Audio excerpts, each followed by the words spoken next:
الاخوان راه ماشي معقول واحد من الصباح هو خدام من 7 الصباح باش يصور 50 درهم ولا 100 درهم ويجي واحد ياخذ 200 درهم بارده.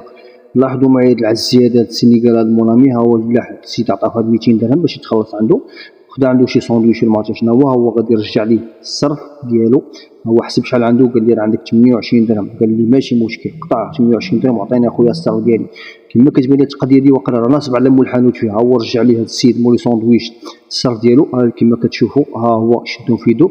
ها هو دابا قال لي شحال عندي، مع العلم بان سولو في الاول قال لي 28 درهم، قال لي لا اخويا هادشي راه بزاف. اللي كيقول لك الزبون هذا الشيء سواء كان مغربي او سينيغالي او مونامي، عرف بانك غادي تتعرض لواحد العمليه ديال النصب. هانتوما لاحظوا معايا، غادي يقول لي اخويا بزاف رجع لي 200 درهم ديالي، لا هادشي راه بزاف. ها شوف هو ضرب كرف البلاصه خرج 200 درهم.